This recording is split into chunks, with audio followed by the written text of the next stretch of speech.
The trial of the three white men accused of killing Ahmaud Arbery continues in Brunswick, Georgia. And folks, this strange trial continues. The homeowner who owned the home where Ahmaud Arbery had entered that was still being constructed said that no property, to his knowledge, had been stolen. Now, these three white men, they concluded that Ahmaud Arbery was robbing houses, but even they admitted that nothing that was actually taken. They had no idea.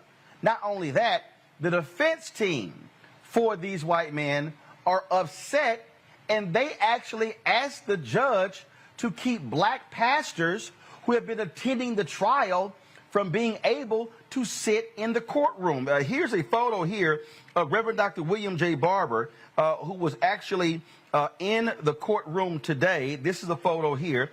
He posted this on his Twitter feed of him sitting in the courtroom. Listen to these white attorneys try to keep black pastors out of the courtroom.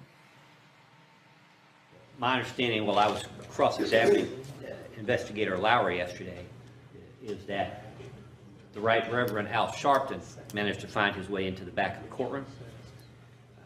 I'm guessing he was somehow there at the invitation of the victim's family in this case. And I have nothing personally against Mr. Sharpton. My concern is that it's one thing for the family to be present. It's another thing to ask for the lawyers to be present.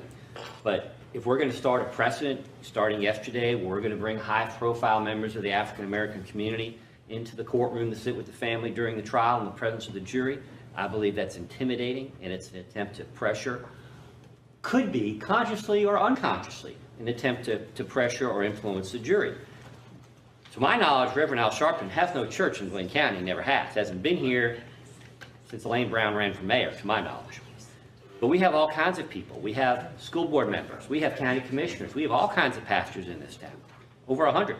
And the idea that we're going to be serially bringing these people in to sit with the victim's family one after another, obviously there's only so many pastors they can have. And if their pastor's Al Sharpton right now, that's fine, but then that's it. We don't want any more black pastors coming in here, or other Jesse Jackson, whoever was in here earlier this week, sitting with the victim's family, trying to influence a jury in this case. And I'm not saying the state is even aware that Mr. Sharpton was in the courtroom. I certainly wasn't aware of it till last night. But I think the court can understand my concern about bringing people in who really don't have any ties to this case other than political interests. And we want to keep politics out of this case. So I'm asking the court to take appropriate steps to make sure that the gallery, which is already limited in this case, isn't being utilized for a purpose that could be viewed as improper. From the state? It's a public courtroom, and I have no idea how the Reverend Al Sharpton appeared to be here. So the state had no part in that whatsoever, so the state is unaware of how that occurred or how he came to be seated with the family. If a bunch of folks came in here dressed like Colonel Sanders with white masks sitting in the back, I mean, that would be a problem. I don't know. So let me tell you what I had heard at lunchtime today was, what I had heard yesterday before lunch is that there was going to be, that the Reverend Al Sharpton was going to be appearing on the courthouse and appearing with the family. I was asked at lunch whether the court had any objection to Reverend Al Sharpton coming into the courtroom, and I said, as a member of the public, there are certain limitations on what we can do here, what is going on. And what I was told was, instead of having someone from the family sitting in the courtroom, that he was going to be sitting there instead of somebody else from the family. And my comment to that was simply, as long as things are not disruptive and it's not a distraction to the jury or anything else going on in the courtroom, so be it. Well, I will tell you that I noticed him once and that was it. And the fact that nobody else even noticed that he was in here means that everybody complied with this court's rulings on sitting in this courtroom and listening to the evidence. I don't hear a motion, and I will tell you this, I'm not going to blanketly exclude members of the public from this courtroom.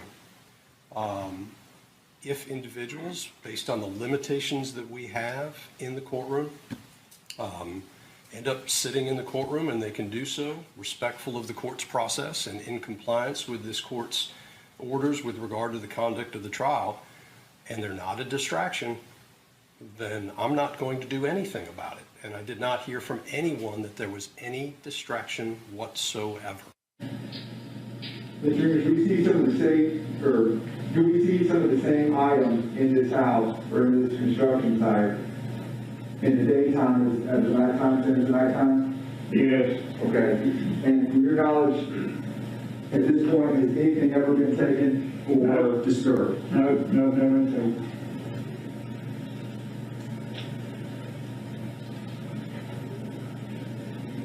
And do you remember if you called the police this day during this daytime clip? I don't think I did. Okay. Do you remember the date that this clip was taken? I may not be correct, but I think it's the day that Mr. Arbery got shot.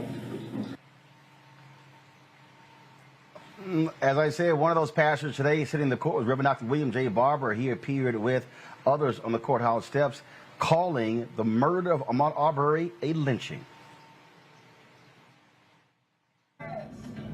We scattered out. The Poor People's Campaign, we understand the intersection between the acts of racial violence, like the lynching of Arbery, and the police violence that leads to all these unnecessary deaths. Somebody say unnecessary. Unnecessary. But we got to understand what we have seen here with Ahmaud is not just murder, it's an act of terrorism. Yes. Yes. Yes. In America, the only way we're going to stop this is America, you're going to have to come to understand that this kind of terrorism and murder is not just dangerous to black people, yes, it's dangerous to the entire country. Yes. Joining us right now from Brunswick, Georgia, Barbara Arnwine. She is president of the Transformative Justice Coalition. Darrell Jones, he is the chair of the Transformative Justice Coalition. Glad to have both of you. Y'all have been on the ground there from day one, focus on this. It's rather insulting, Barbara, to listen to this white attorney specifically say to the court, deny black pastors from attending. For everybody out there, y'all have been there. This is an open, as the judge said, this is a public courtroom. This is not a closed case, a closed trial. So for this white attorney to specifically ask for black pastors not to be allowed to attend is utterly shameful. It is disgraceful. And I want you to know, Roland, that this is, I would say, the fifth motion, I believe, that he has made. He's made 4 motions to ban the Transformative Justice Coalition by name, and me and some others from the presence in the courthouse. And let me be very clear, any presence at all on the courthouse grounds. Each time the judge has denied it, he said that's grounds for mistrial, the attorney has. He even in his motion, in one of his motions, wrote that the black press, the black media is how he put it, the black media was intimidating jurors by being, potential jurors by being as part of the press pool. So this man's got problems. He's got serious problems, and I'm not shocked that he said this. I sat right in that courtroom next to Reverend Al Sharpton yesterday. There was nothing, not a stir, not a look, nothing. The jury, if you're in that courtroom, you will see that the jury is intensely watching the witnesses, the judge, and all the evidence. They're reading the transcripts. They're doing all the work that they should be doing as jurors. So I just think that this man is desperate. He knows that they are in trouble. I mean, one of the pieces of evidence that was introduced today was the evidence that the homeowner believed that there was this white couple that was actually doing all the thieving, and that he actually called the police on them twice, and he actually called the police on them a third time when he thought he had found out where they lived. You don't hear anything about anybody going to, quote, investigate these white people, to identify these white people, but he believed they were the thieves who had taken items from his home, and he said Ahmaud never took a thing, not one thing. Daryl, this is pure racism by this attorney, to be targeting black people. How in the world is somebody black intimidating the jury by sitting in the courtroom listening to the proceedings? And Roland, thanks for having us on, and that's an excellent question. And one of the things that's been consistent from the defense team has been this, the issue of race, right? They wanted to ban the Transformative Justice Coalition because they said we were going to bring 20,000 people into Glenn County and put them on the courthouse steps and intimidate the jury. They wanted to ban the black pastors. They wanted to ban the black media. Now they even wanted to go as far, and they succeeded in banning black jurors. So there has been a consistency to what they've done, and that is they wanted to ban anything black because, it's not a question of intimidation, because there's been no intimidation that has gone on here. The only thing that's been intimidating is that, their presence in the courtroom is intimidating themselves. We are there, right? When Pastor when William Barber came in, he wasn't in the main courtroom. Right. He was in an overflow courtroom. Right. So they never even saw him. He was out of the vision of the attorneys as well as the jury. So, it's just a horrible argument. So, but they know that it ain't stopping. They know that we've been out marching. They know we've been out in the community. They know that Reverend Jesse Jackson is on the way. They called him out saying that he was there. They ain't seen anything yet, Roland. Reverend Jackson is coming, and it's not going to stop because this family, the Arbery family, it's not about trying to intimidate a community. It's about trying to support the family. And that's why Reverend Sharpton came. That's why Reverend Barber came. That's why Reverend Jackson is coming. All of them have been invited by the family to come and provide their support. That's what this is about. It's bad lawyering on their side to try to, do what they're doing and banning blacks. Really, is what they want to do, is just ban blacks from the courtroom. And, interesting, Roland, one of the things that Barbara and I always discuss, right, is that this is what they do when the nation is watching. Yes. Can we imagine what they've done in the cases when no one has been watching? That's the scary thought. And I want to point out also, Roland, when you are saying it's racist, be clear that every morning there are pastors out in front of the courthouse praying with the family. And you know why they haven't complained about them? Because most of them are white. And they, so this is very racist and very racially targeted. They're only focusing on the black pastors, when indeed there have been rabbis out there, there have been Methodists, there have been Unitarians, there have been, you name every Christian and non-Christian denomination, and they've been out there praying with the family. So this is really racial targeting, but they might as well just sit themselves down, because we aren't going anywhere, and we're bringing in more, as Daryl said so brilliantly, we're bringing in more black pastors. We're bringing in more pastors from throughout the Glenn County area, because ultimately the lesson here is that this racist, vicious, vigilante killing has to be addressed. They have to be held accountable, but there needs to be a new Glenn County. Because the fact that you got this kind of racial segregation, this kind of inopportunity that exists in Glenn County, that has to be addressed. And there's no racial justice until you address it, and they're scared because they see a new order coming. There's a new political order. He's correct. It is political in the sense that the white people in the county are thinking very differently about their politics, and that's scaring them. They see a change happening in Glenn County. And, Roland, if I may, Well, adding that's what I find to be most laughable. The fact that he specifically said black pastors. He didn't say pastors. Yes. He specifically said black pastors. Darryl, go ahead. Yep. No, and Roland, one of the interesting things that Barbara was laying out is that Glenn County is changing. And it's changing because, one of the things that we noted in this trial during the beginning stages of questioning were the number of white jurors here in Glenn County that were saying that they thought that the actions of these defendants were despicable, right, and just against them, and that they formulated prejudiced opinions about them already. So in terms of the changing dynamics, it's there. You got to remember that Goff is the same one who made this motion about banning the black pastors, is the same one who made a motion that said that his client can't get a fair trial because there are not enough uneducated white males on the jury. No. He says there's not enough Bubbas and six packs on the jury. It is, look, I understand the whole point of being able to defend your client, but what we're seeing here is pure racism coming from these lawyers, and thankfully, this judge rejected their pleas. Y'all have been doing some great work there. We live streamed the rally that you had earlier, and we certainly thank for the hard work that y'all are doing there on the ground, standing with that family. Darryl Jones and Barbara Arnwine, we appreciate it. Thanks a lot. Thank you, brother. Thank you so much, Roland. All right, folks, back to our Roland Martin Unfiltered video in just one moment.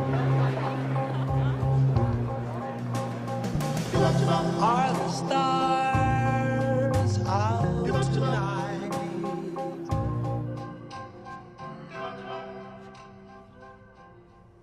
Alexa, play our favorite song again. Okay.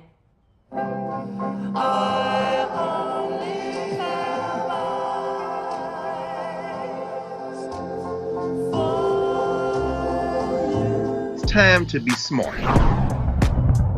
Roland Martin's doing this every day. Oh, no punches! Thank you, Roland Martin, for always giving voice to the issues. Look for Roland Martin in the whirlwind, to quote Marcus Garvey again. The video looks phenomenal, so I'm really excited to see it on my big screen. Support this man, Black Media. He makes sure that our stories are told. See, there's a difference between Black Star Network and Black-owned media and something like CNN. I got to defer to the brilliance of Dr. Carr and to the brilliance of the Black Star Network. I am rolling with Roland all the way. Honored to be on a show that you own. A black man owns the show. Folks, Black Star Network is here. I'm real revolutionary right now. Like, wow, Roland was amazing on there. Stay black. I love y'all. I can't commend you enough about this platform that you've created for us to be able to share who we are, what we're doing in the world, and the impact that we're having. Let's be smart. Bring your eyeballs home. You can't be black-owned media and be scared.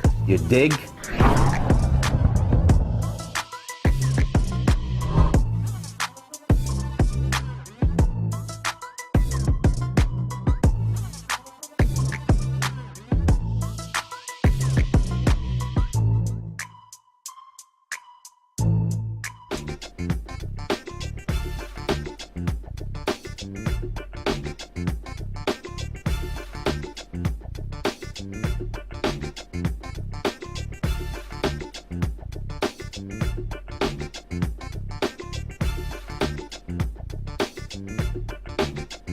Last month, Steve Bannon, who was the senior advisor to President Donald Trump, refused to appear before Congress investigating what took place on January 6th. This is what Congressman Benny Thompson, co-chair of the committee, said on October 19, 2021.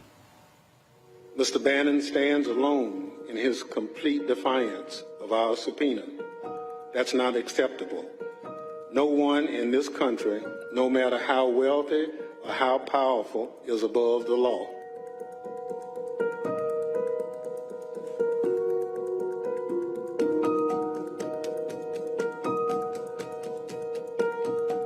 Our goal is simple. We want Mr. Bannon to answer our questions. We want him to turn over whatever records he possesses that are relevant to the Select Committee's investigation.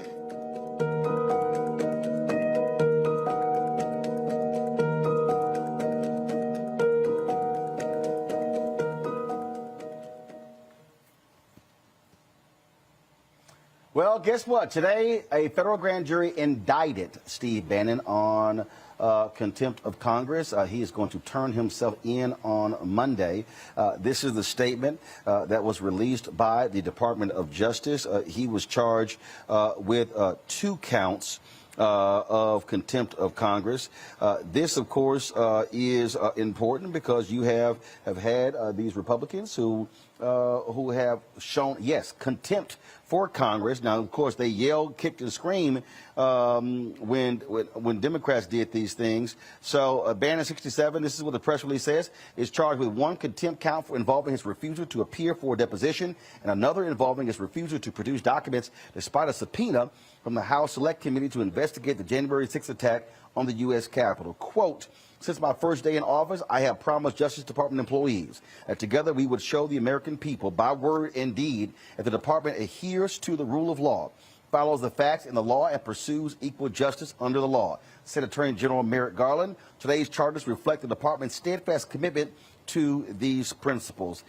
Here's the whole deal here, Kelly. Steve Bannon, of course, got a pardon from Donald Trump for being involved in that illegal fundraising scheme.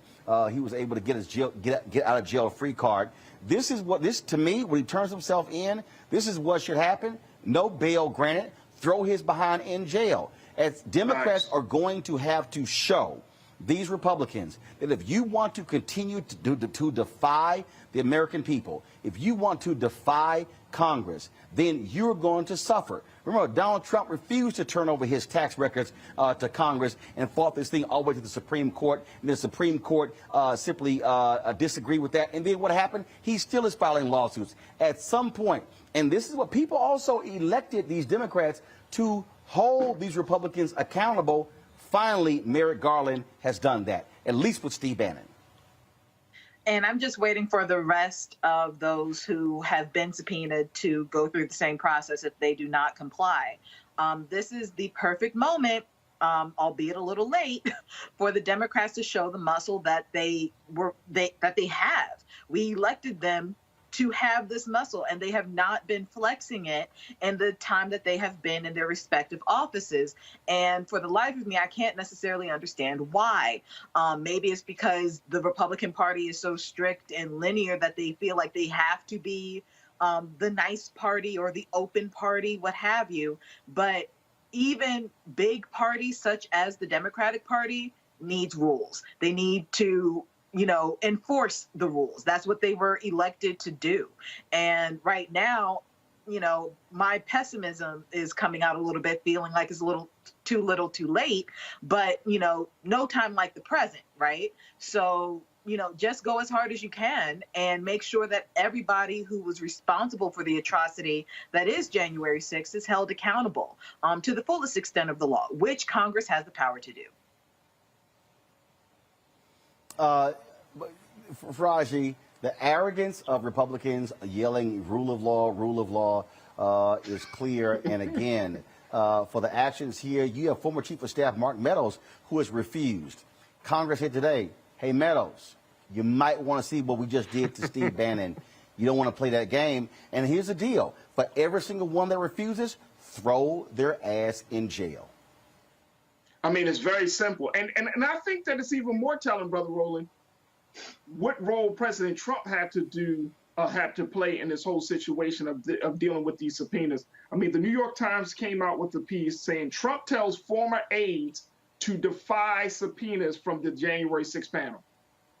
I mean, if this is not evidence enough that this man, and I'm speaking of Trump here, that he is doing everything he can to not be connected or to be found guilty in what happened on January the 6th. I don't know what is, but he's telling his people, don't listen to the federal government. Don't listen to Congress. Don't listen to the House of Representatives. Hell, don't listen to the United States Justice Department. Just defy the subpoenas.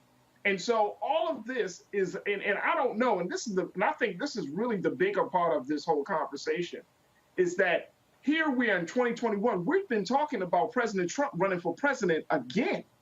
We've been talking about the fact that you're going to have Republicans possibly back in power in 2022. but you're finding out, not just with the Steve Bannon subpoena, but then over the past couple of days, there were other Trump senior high-level Trump advisors, Kelly Conway and other folks that have been found guilty of doing illegal campaigning while in office. I mean, what else does this group of criminals have to do to show people, like, you know what? We are criminals. We went to the White House. We did what we thought would do in our best interest. And then at the end of the day, no one is going to punish us about it. There aren't going to be any real consequences for our actions. What else has to be done at this point? I don't know. But I'm glad Steve Bannon is getting indicted and getting charged. Easy. But he needs some more time than the little 30 days or whatever. The reason you have to, what you do, Michael, is, again, you indict them, you convict them, and you put them in jail. Absolutely.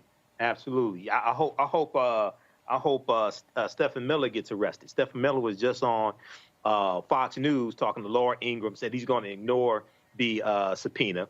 Now, keep in mind, I thought the Republican Party is supposed to be the party of law and order. This is supposed to be the party of law and order, but now all of a sudden, but you know, they did back the blue. They backed the blue until the coup. This is what they did. Okay, keep in mind, they backed the blue until the coup. So, I personally, Roland, I hope all of them defy the subpoena, and all of them get indicted, all of them get arrested.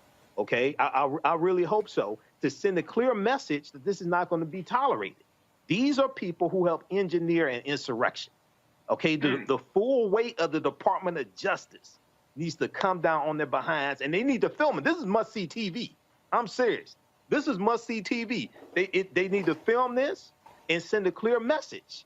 This is what's going to happen to you. Because I remember when Republicans went after Eric Holder, okay, and subpoena Eric Holder, Attorney General. I remember all this, and you know, this is just a bunch of hypocrisy from a lot of Republicans that helped engineer this insurrection. But I hope the full weight of the Department of Justice falls on them. Absolutely.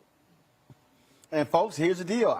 Look, you gotta understand it. This dude has a hugely popular podcast. Before the announcement of his indictment came out, this is what he said. Go to my iPad. He said, "Suck on this." Steve Bannon tells audience, "We're taking over all the elections." Go to my iPad. This is what he actually said.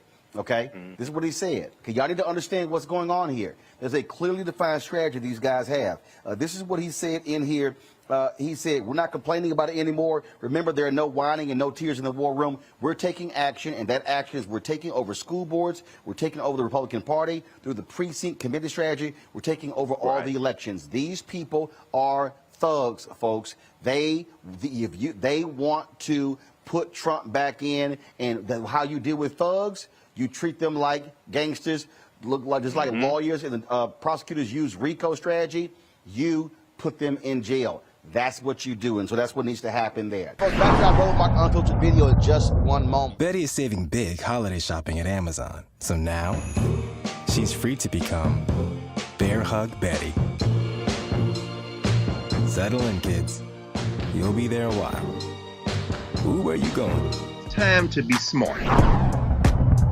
Roland Martin's doing this every day. Oh, no punches! Thank you, Roland Martin, for always giving voice to the issues. Look for Roland Martin in the whirlwind, to quote Marcus Garvey again. The video looks phenomenal, so I'm really excited to see it on my big screen. Support this man, Black Media. He makes sure that our stories are told. See, there's a difference between Black Star Network and Black-owned media and something like CNN. I got to defer to the brilliance of Dr. Carr and to the brilliance of the Black Star Network. I am rolling with Roland all the way. Honored to be on a show that you own. A black man owns the show. Folks, Black Star Network is here. I'm real revolutionary right now.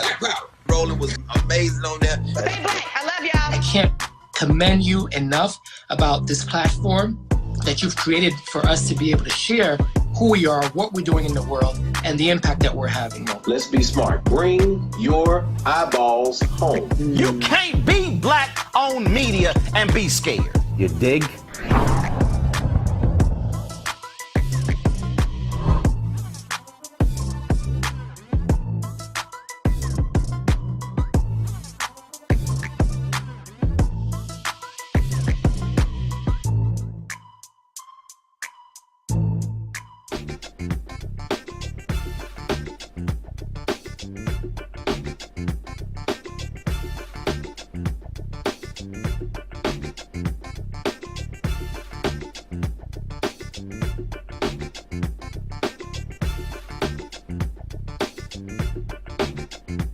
Daughter of a well-known Florida politician has pled guilty to stealing $300,000 in COVID relief money. Damara Holness, she's the daughter of Broward County Commissioner and Democratic congressional candidate Dale Holness. She was accused of falsifying pay stubs, payroll expenses, and employees. She initially said, I didn't do it, but she did. She pled guilty to one count of conspiring to commit wire fraud. She faces up to 20 years in prison. I don't understand these people. Okay, you're gonna get caught, and you're gonna risk that? You playing with federal money? Yeah, that's stupid. So, nice try.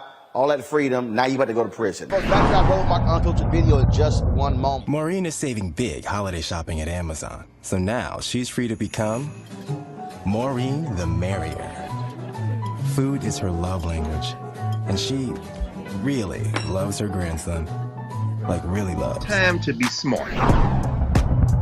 Roland Martin's doing this every day. Oh, no punching! Thank you, Roland Martin, for always giving voice to the issues. Look for Roland Martin in the whirlwind, to quote Marcus Garvey again. The video looks phenomenal, so I'm really excited to see it on my big screen. Support this man, Black media. He makes sure that our stories are told. See, this difference between Black Star Network and Black-owned media and something like CNN. I got to defer to the brilliance of Dr. Carr and to the brilliance of the Black Star Network. I am rolling with Roland all the way. Honored to be on a show that you own. A black man owns the show. Folks, Black Star Network is here. I'm real revolutionary right now.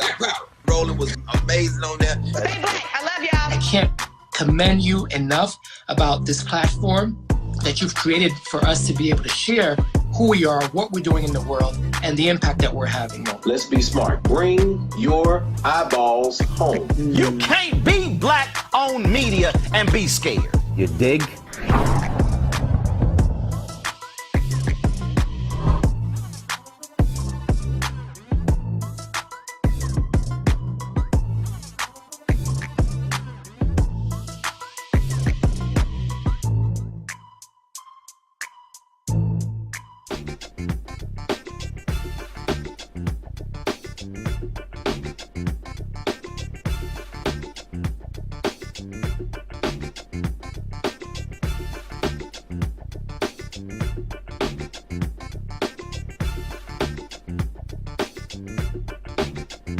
If y'all are so motherfucking intimidated by the presence of Black people, why don't y'all leave us the fuck alone?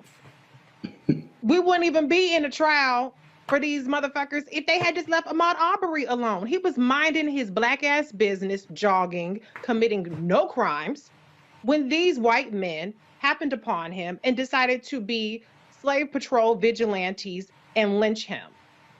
So there's this whole notion of intimidation is bullshit. Look at Trayvon Martin, walking home, minding his business. And somebody decides to be intimidated by him, George Zimmerman, and murders him. You had Botham Jean, who was in his apartment, his own apartment, who gets murdered because the woman is scared. You in his apartment. Breonna Taylor, she's in her bed. She's in her apartment.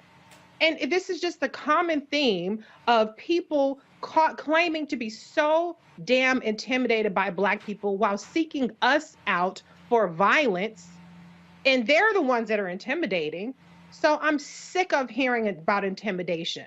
It's about the fact that these people believe that Black people moving freely is an affront to their white supremacist need to oversee our every move. Back to our Roland Mark Unfiltered video in just one moment. Betty is saving big holiday shopping at Amazon. So now she's free to become Bear Hug Betty.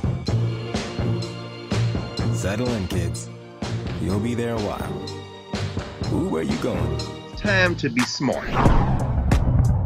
Roland Martin's doing this every day. Oh, no punching! Thank you, Roland Martin, for always giving voice to the issues. Look for Roland Martin in the whirlwind, to quote Marcus Garvey again. The video looks phenomenal, so I'm really excited to see it on my big screen. Support this man, Black media. He makes sure that our stories are told. See, this difference between Black Star Network and Black-owned media and something like CNN. I got to defer to the brilliance of Dr. Carr and to the brilliance of the Black Star Network. I am rolling with Roland all the way. Honored to be on a show that you own. A black man owns the show. Folks, Black Star Network is here. I'm real revolutionary right now. Like, wow, Roland was amazing on that. Stay black. I love y'all. I can't commend you enough about this platform that you've created for us to be able to share who we are, what we're doing in the world, and the impact that we're having. Let's be smart. Bring your eyeballs home. You can't be black-owned media and be scared. You dig?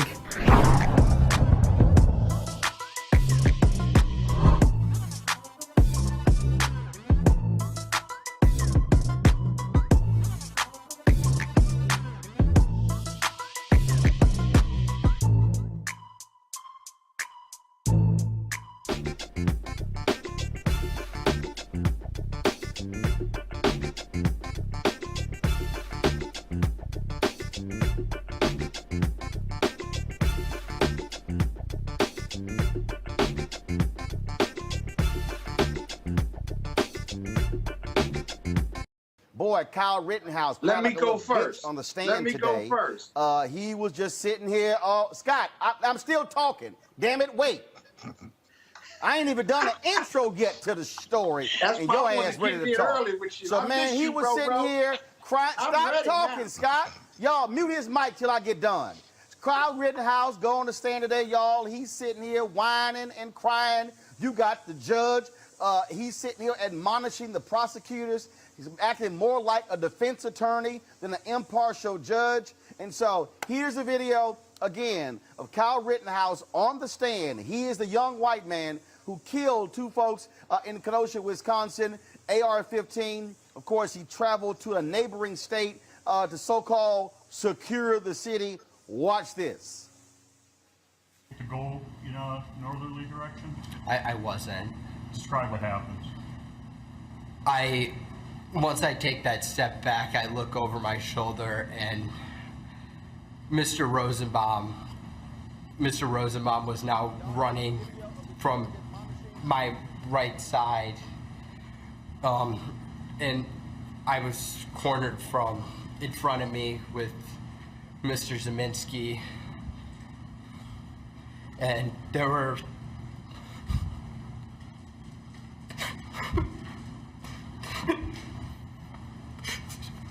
three people right there. Take a deep breath, Kyle.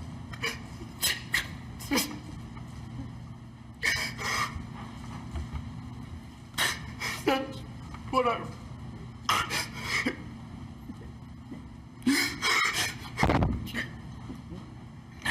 That's what I run.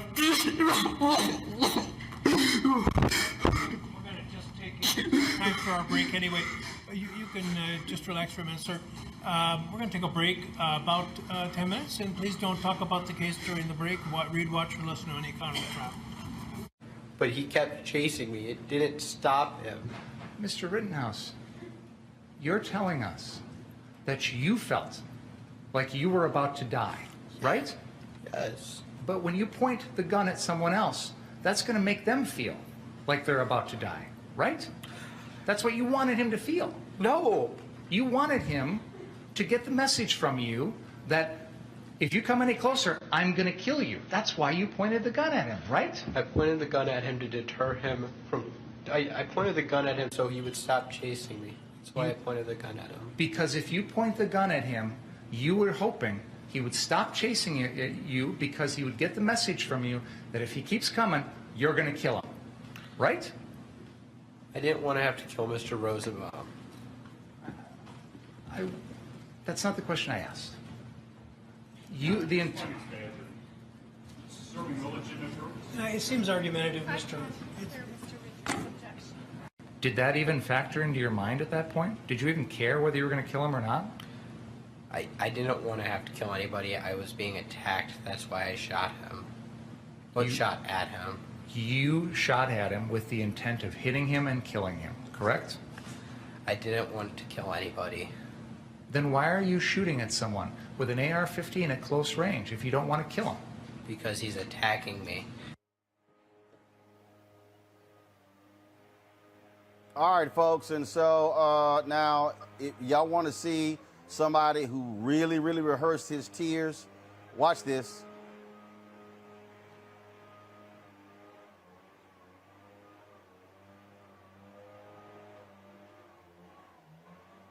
my Folks, right okay. side, and I was cornered from in front of me with Mr. Zeminski,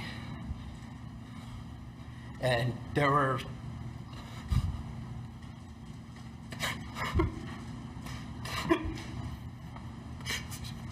three people right there. Take a deep breath, pal.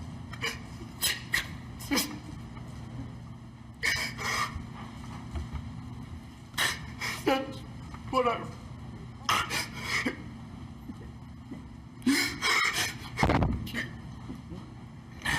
That's what I run.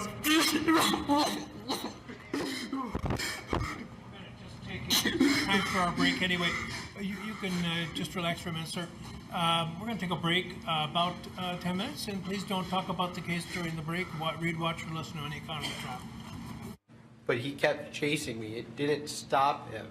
Mr. Rittenhouse, you're telling us that you felt. It was just, oh, I'm just being hurt. Now, the judge in this case, he just went after the prosecutors. Watch this. Why would you think that that made it okay for you, without any advance notice, to bring this matter before the jury? You are already, I was astonished when you began your examination by commenting on the defendant's post-arrest silence. That's basic law. It's been basic law in this country for 40 years, 50 years. I have no idea why you would do something like that. And it gives, well, I'll leave it at that. So I don't know what you're up to. There have been numerous occasions during this trial where they've opened the door. The one time when they're going into Mr. Rosenbaum's prior, the reason he doesn't like guns. And I said something, I whispered in Mr. Krause's ear, it's because of the prior convictions. Please stop. And he did. He knows if you're going to go into something that's been excluded in a pretrial order, you better ask the court, you better get permission. This is ridiculous. It wasn't excluded, Your Honor. You know why it was excluded in the first place? Because it was propensity evidence. That is exactly what 90404 is designed to prevent. You're talking about his attitudes. His attitude is he wants to shoot people. Now, I've admitted that kind of evidence in other trials when it's been appropriate. I didn't admit it in this case because, to me, what I've heard in this trial, and by the way, Mr. Richards absolutely correctly points out that just hours ago, I said I had heard nothing in this trial to change any of my rulings. So why? Testimony, Your Honor. Pardon me? That was before the defense Don't testimony. get brazen with me. You knew very well. You know very well that an attorney can't go into these types of areas when the judge has already ruled without asking outside the presence of the jury to do so. So don't give me that. That's number one. Number two, this is propensity evidence. I said at the time that I made my ruling, and I'll repeat again now for you, I see no similarity between talking about wishing you had your AR gun, which you don't have, so that you could fire rounds at these thought to be shoplifters, and the incidents in these cases, which are not, there's nothing in your case that suggests the defendant was lying in wait to shoot at somebody or reflecting upon the shooting for a vast amount of time. Every one of the incidents involves matters that involve seconds in time. So I commented at the time, I don't see the similarity, and I don't see the similarity now. You have an incident where he's making comments about some alleged shoplifters versus crimes that involve instantaneous actions, whether premeditated murder or whether self-defense. That's for the jury to decide. But I don't see the similarity. I said it couldn't come in, and it isn't coming in, no matter what you think. Number two, I have to be concerned that with what Mr. Richards has said about the progress of the trial, and when you were I said you were over the line close to or over the line on commenting on the defendant's pretrial silence, which is a well-known rule. I'm astonished that that would have been an issue. So I don't want to have another issue as long as this case continues. Is that clear? It is. Thank you. Ask the jury to come back in, please. Okay, let's get right to it. Scott, now you can talk. Okay, this is going to be a little complicated. Let's unpack it for the judge, okay? So he makes a pretrial ruling, this judge, and he says that the fact that they had this prior videotape or recording of the defendant saying, pardon me? Anyway, we're going to unpack it. And so they have this prior recording of the defendant saying, I'd like to take my AR and shoot some people coming out of a store, a completely separate incident. The judge ruled that that couldn't come in because, as he says, it's propensity evidence. That is the propensity for the jury to believe that his desire to shoot an AR-15 on a prior occasion plays in some way to his intent for the night in doing the rioting and what have you. And the judge said that's mutually exclusive. The prosecutor tried to bring it in despite that ruling, saying that his ruling, the judge's ruling, opened the door or did not close the door to that level of inquiry. The reason that's important is because it's highly prejudiced versus the probative value. And if he does that, if he brings that in against the judge's order, or if he questions the defendant about whether he told the police something or not, and he's got a right to remain silent under the Constitution, that's grounds for a mistrial. In fact, the defense attorneys moved for mistrial, and the judge almost granted it. This doesn't have to do, as I see the video, have to do with whether the judge is acting for the defense or in support of the defense. This is kind of fundamental trial work and evidence and rules that defense lawyers and prosecutors cannot violate, because you can get a mistrial on this, and it's a waste of time, money, and resources when you have to start all over again. And so that's the unpacking piece. I think the judge was right here, but he did not grant the mistrial because he wants to get this trial done. But the prosecution has to stay in line. Now, I don't think long-term that's going to have a prejudicial effect on the prosecution. Judges move on, and you get berated by judges all the time if you screw up. But here, I think the judge was right, at least had an argument for why he was highly pissed off, if you will, with the prosecution. And lastly, I don't know what the defendant was doing, because he said he looked like he was having an asthma attack more than crying. I didn't like to laugh at people who are being emotional, but that did seem contrived. So those are my best thoughts, Roland. Monique, you have this judge who, again, has ticked off a lot of people who, you know, first of all, he made it clear that the prosecutors could not call the two people who were killed victims. Called them rioters and looters. That's fine as well. There are many who believe that this judge has crossed the line numerous times and acting more as if he's in the corner of Kyle Rittenhouse. Yes, but the people who are saying that are not career criminal defense attorneys. Exactly. And I disagree with some of the things that the judge has done, but in that I think that there were closer calls on victim, rioter, looter, language, things like that, even though the thing that I will add to everything Scott said, which I 100% agree with everything that Scott said, what I will add to it is it can be difficult for lay people to separate a judge's nasty personality with a judge's rulings in applying the law. And this judge runs hot. That's his temperament. Exactly. But he did not run hot. He did not run hot in front of that jury. He got his jury the heck out of there, and then he read for filth the prosecutor for doing something that the prosecutor should have never tried to do, was stupid to do, wouldn't have gotten away with. And in DC, it wouldn't, I don't know if the mistrial would be granted or not, but the likes of Tanya Chutkan, who just did the ruling saying that the Trump files are not going to be secret, she would have stepped a lawyer back over some bullshiggity like that. She'd like, think this over in one of my jail cells. The bailiff will show you what happens when you screw with my jury.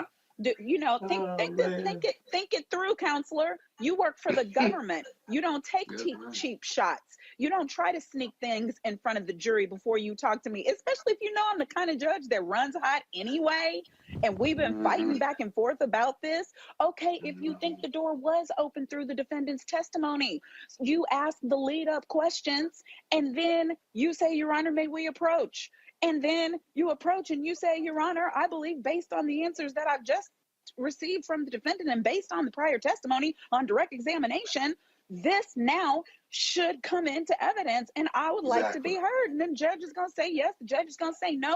You stick it in your folder for mistrial if you get denied. These prosecutors are getting out-lawyered.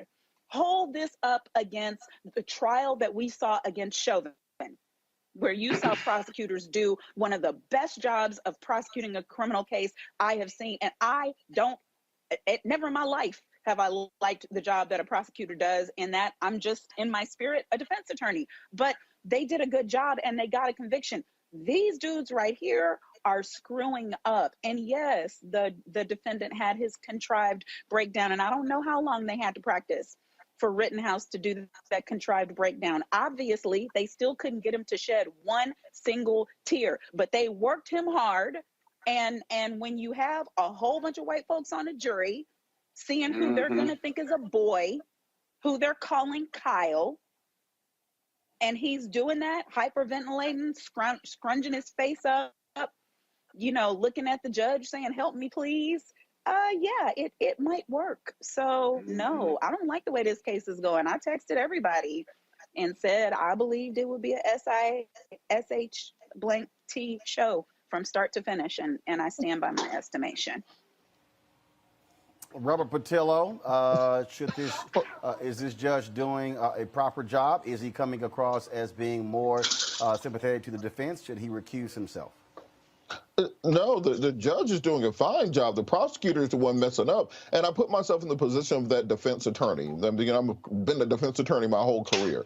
If we have a pretrial motion and the judge rules on what can and can't come in, and now you just try to sneak something in against the pretrial order that we issued, I'm flipping the table over. I'm literally flipping the table. The one time I got put in handcuffs in court was when a prosecutor tried to do something similar to that. And I blacked the F out in the middle of the Fulton County courtroom. They had to put handcuffs on me to stop me from literally going up on the bench.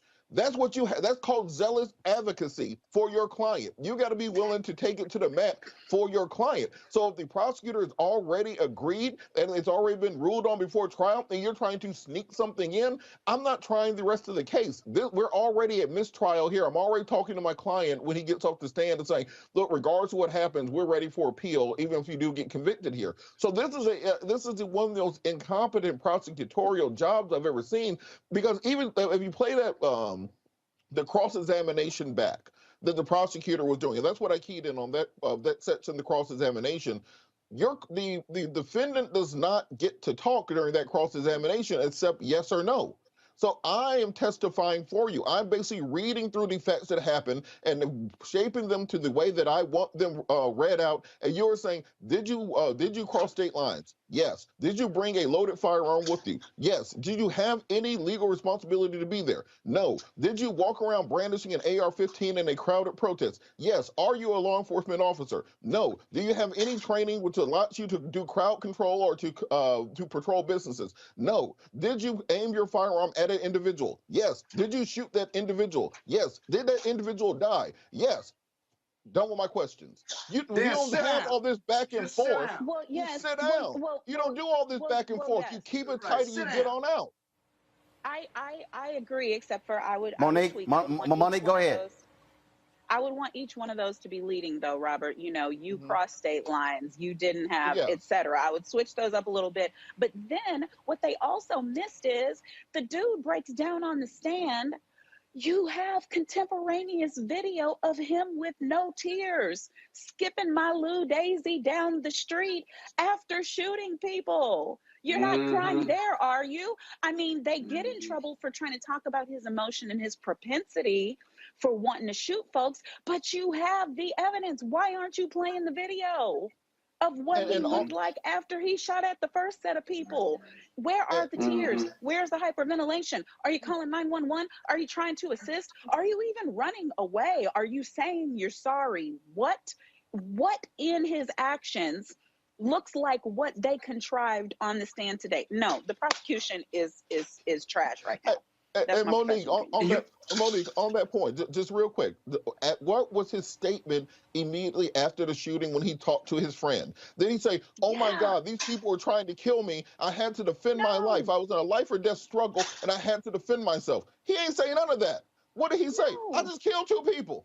That is what he said. So the prosecution and that his life might be over. And that his life might be over. Exactly. I'm telling you. That was without the lawyers and without being in the courtroom and without the publicity and my ass being locked up. That's the contemporaneous emotion you all are talking about. And that's the rebuttal to the tears. But you have to be fearless to do that as a lawyer. You know, everybody gets caught up in the emotion and say, "Oh, but leave that crying witness alone." No, you can really, a matter of factly say, "Okay, you're crying. Let's put the video up, though." Within seconds and minutes of shooting those individuals, you did this, didn't you?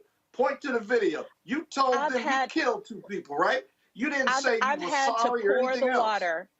I will pour the water for you. I will pour the water for you because you need a drink. I will give you your Kleenex. We will wait for however long it takes. I will give you a hug. And then we're going to talk about this video because you're a murderer. Right. And you don't run from that crying witness. You run to that crying witness, right? Yes, you show the jury that I'm good with his tears, but I got something else for you. This is when he wasn't crying. This is when he wasn't crying. You see? Yeah. Last point for me.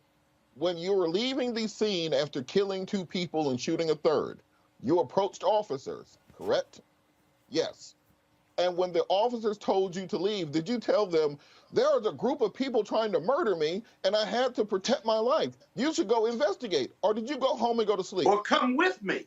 Come with me to catch them. Because there's a gang after me. There's an angry mom trying to kill me. I'm going to head on home with my mom. Well, that makes no sense, and the prosecution is not keying in on that. When you have the defendant on the stand, if this rarely happens that you get the defendant testifying his own defense, this is your opportunity to shine. This is your chance to moonwalk all the way around the courtroom. You're supposed to look like James Brown in there. I mean, just tearing him down piece by piece. And the prosecutor, like he just got out of Mickey Mouse Law School. I'm not quite sure. Well, go ahead, Scott. Here's the problem, though. Okay, and you see this. I see this all over the country because prosecutors don't have as much experience cross-examining witnesses the way defense attorneys do, because very seldom are defendants put on the stand. They have to put their defendant on the stand because they need his testimony. They can't get it from anywhere else, and there are a lot of risk associated with that vis-a-vis cross-examination. But the prosecutors aren't really good at cross-examination because they don't do a whole lot of it. And you're seeing this manifestation across, but not one of any level of experience or expertise. The issues we're raising, when you put your cross-examination together, you ought to be thinking and raising those issues months before, because you know this moment is a possibility, and in this case, a probability. And they lost that war. The whole case is about this guy, this defendant, and he took the stand. This is the moment. You have to win that moment. Now, you might still win the case, maybe, but there's a lot of self-defense, powerful self-defense evidence that came in through the defendant. And I got to tell you, many of the other witnesses, we haven't talked about those, Roland, the other witnesses who were the victims, the victim that survived, and some of the other people who observed all this, they either gave conflicting testimony or they gave testimony that really helped both sides. That's the real killer issue, because the jury is going to have to sort through that, and reasonable doubt, if you've got a reason to doubt it, that's reasonable doubt. And the defense and the witnesses for the prosecution have given a lot of reasonable doubt or evidence that's going to make the jury struggle. If the jury struggles, They're not. They're going to come up with a defense verdict and a not guilty verdict. So the prosecution has to rally. They've got some time, but you don't know how many defense witnesses there are going to be. There may not be any more after that. And then you've got to put on a closing argument like you've never done before to convince the jury to choose your story and not the defense story in this case. We'll see. And Scott, just kind of touching on that previous witness. Well, just this last point, Roland. No, Robert, go ahead. Final comment. Final comment. Touching on that previous witness, the individual who was shot and survived, as the prosecutor, you have to protect your witness. You got to object. You got to break that cycle. You can't just let him get up there and get turned into circles. And you make sure you prep him to say, yes, I had my gun as I was approaching Mr. Rittenhouse because he had an AR-15 and was walking around stalking people out trying to defend the rest of the crowd. They just let that entire opportunity go, and now conservative media is running around saying, see, told you it's justified. So the level of incompetence is hard to even understand, and the magnitude of this failure, if he does get acquitted, lies directly in the state. Yeah, you gotta prep that witness to fight the defense cross. Scott, which part of final comment don't you get? Oh, I didn't hear that final. I thought you were gonna go back around. I said, Robert, final comment on this topic. God, I miss you, Roland. You miss me? I miss you. Going to a break, folks. Stop talking. Going to a break. Back to our Roland Martin Unfiltered video in just one moment. Once upon a time, there lived a princess with really long hair who was waiting for a prince to come save her. But really, who has time for that? Let's go. Feeling myself. She ordered herself a ladder with Prime one-day delivery, and she was out of there. I want some hood girls looking back at it and a good girl in my tax bracket. Now, her hairdressing empire is killing it. And the prince, well, who cares? Prime changes everything. Time to be smart.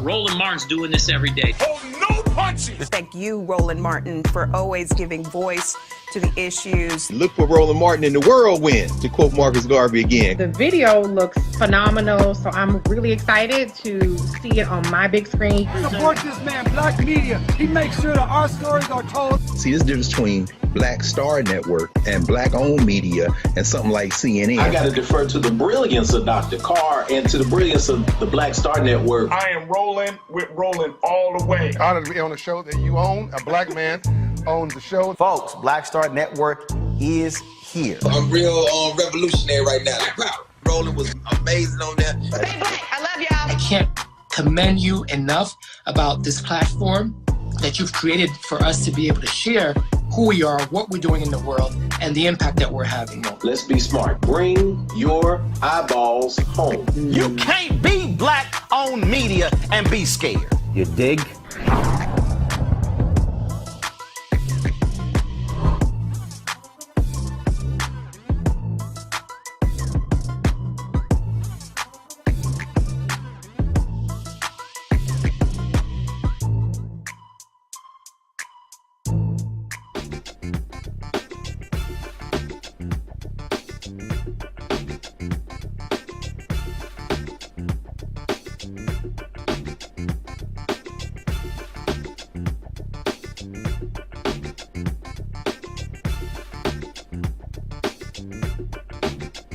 Voting rights is always a fundamental issue for African Americans. Democracy is at stake. Freedom is at stake. And Joe Madison, longtime radio talk show host in the Broadcasting Radio Hall of Fame, he has launched a hunger strike. Said he is going to be on that hunger strike until Congress passes the For the People Act and the John Lewis Act. He joins us live right now. Joe, glad to have you on the show. So, why'd you decide to do this? When did you decide to do it, and why now? Well, I decided, I'll be honest with you, I decided when Biden was at his town hall meeting and a young lady asked him about using the filibuster to at least get the John Lewis bill passed or to get the Freedom to Vote Act passed. And he said, well, he waffled and he had to, well, I got to get this infrastructure bill through. And then I started thinking about the first Reconstruction the compromise, and I don't want to get too deep into the history, but you know it, Roland, 1877, the compromise. And once they compromised and Rutherford became president by one vote in Congress, the first thing they went after was the vote, was the franchise. It was the upstart of the Ku Klux Klan, terrorism. And for what, 60, 70, 80 plus years, the impact was devastating. So here we are, 21st century, and I'm going, whoa, wait a minute. None of this gets started. Biden wouldn't be in office if it wasn't for the black vote. This does not make sense. Why are we on the back burner? And I realized one of the problems was that there's no tension. Martin Luther King Jr., Roland, used to talk about creative tension. You remember when the story when he, after the 64 Civil Rights Bill, he said, we got to have a voting rights bill. 65, he said, well, make me do it. And that's exactly what I'm doing. Look, they have three options, and everybody keeps trying to suggest in the Senate, well, these options won't work. The first option would be to blow a hole in the filibuster. I mean, the filibuster has been used to suppress our vote and our civil rights from the very beginning. And it's not a law, it's a rule in the Senate. You blew a hole in it for the Supreme Court Justice, you blow a hole in it when it comes to the budget of the United States. Well, damn it, blow a hole in it for our right to vote. The second thing, the Congressional Black Caucus, Roland, even said to ask Schumer to do what? Reconvene and come back with a vote again. And then there is the Freedom to Vote Act, which, by the way, could help do what the John Lewis bill would do. Now you've got three options, and then all of a sudden we're hearing, well, you can't do that. And I'm telling Biden, I'm telling Congress, look, if you don't do this, then you're going to have a rough go of it in midterm, and you're certainly going to have a rough go of it when it comes to re-election. And then I got to be honest with you. You know, Dick Gregory and I were very close. And I kept, I started channeling Dick. And I said, what would Dick Gregory do? And, I talked to his son, Christian Gregory, and he said, you know what he would do, Joe. And he would go on a hunger strike, and he would draw attention. And that's exactly what it is. I would just say to you, Roland, 50 years from now, I don't want my grandchildren and great-grandchildren to have to deal with voter suppression. There are, 400 pending bills in 49 states to suppress our vote. 400 bills waiting right now in 49 states. So what we would end up with, it would be what we would call the end of the second Reconstruction. And so, people say, well, what's going to happen to you, your health? It's not about what's going to happen to me. It's what's going to happen to our grandchildren and great-grandchildren. And then I'm going to tell you, man, the one person, I don't even know how he can sleep at night and look himself in the mirror, is the congressman from South Carolina. How that brother, and I say that loosely, how that brother, you mean Senator Tim Scott, the senator? The senator. Yes, Senator Tim Scott. Man, South Carolina had almost more blacks in the state legislature than any other state, and had sent members to Congress. His forefathers must be rolling over in their grave. So, a hunger strike is a protest. The women used it in the suffrage movement in the United Kingdom. They used it here in the United States. And to me, it's not only a political protest, but it's moral. And that's why those are all the reasons that I decided to do this. And you know me for many years, Roland. I'm very serious about this, and I think we all better be serious because this is not business as usual. You know, Joe, you're absolutely right. And here's the deal. All the White House kept telling us is, look, the infrastructure bill is important. Guess what? It's now passed. They're dealing with reconciliation. But the reality is this here. They better realize Terry McAuliffe lost by 72,000 votes in Virginia. We know what they're already doing in Texas, in Georgia, in Florida, and those places along those lines. If they don't move on this, they can guarantee they're not going to win the House. They're not going to win the Senate. And then you're talking about folks who are representing a minority of Americans who are the ones who are totally in control. And let me make this very clear to them. And I always say this is constructive criticism. I go back to the days of Lyndon Johnson after the Civil Rights Bill was passed in 1964. Martin King Jr. showed up and said, we need a 65 Voting Rights Act because millions of black folk, particularly in the South, can't vote. And what did LBJ say to him? Make me do it. And that's exactly what we all have to do about. Now, everybody may not do a hunger strike, but you know, damn it, we can do something. Everybody can do something. And we've got to have more than moments. Professor Ron Walters once was asked, what was the difference between a moment and a movement? And it was sacrifice. A movement requires sacrifice. And that's what this is all about.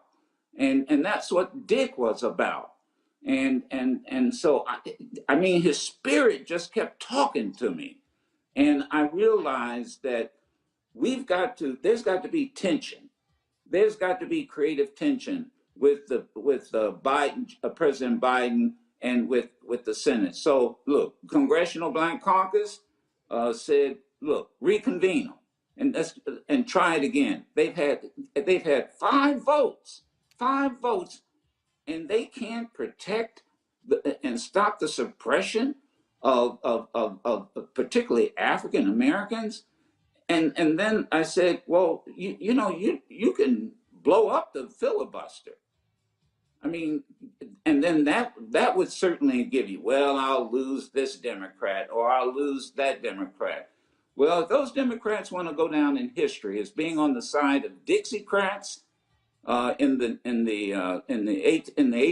late 1800s, then that's how history is going to look at them. But I'm not going to sit back here and have my children, grandchildren, and great-grandchildren, look at me and say, well, what did you do about it? I'm worried, I'm concerned, but I tell you, and I'm going to say this to the Democrats, that they better understand, they can't win a national office without us. They can't win without us. That is a fact. They cannot win without us. So you damn well better do what John Lewis said. And I was thinking about the last words of John Lewis. He said, I urge all of you to answer the highest callings of your heart and stand up for what you truly believe. And that's what I'm doing. Joe Madison, Sirius XM radio host, Morning Drive. Man, I certainly appreciate it. Thank you so very much. And good luck with the hunger strike. And we're going to keep the pressure going on our end as well. I know you will, Roland. And I just love you and appreciate your support all these years. And, man, thank you for doing. And, they ought to show up on your show and talk and explain themselves.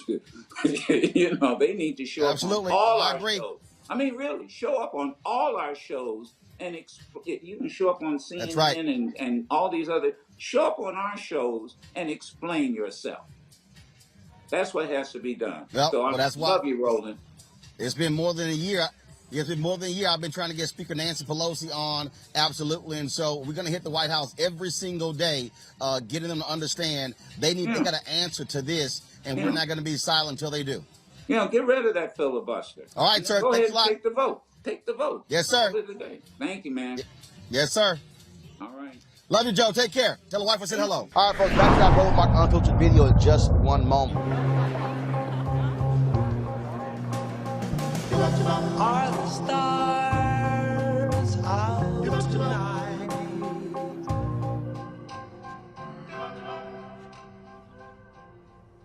Alexa, play our favorite song again. Okay.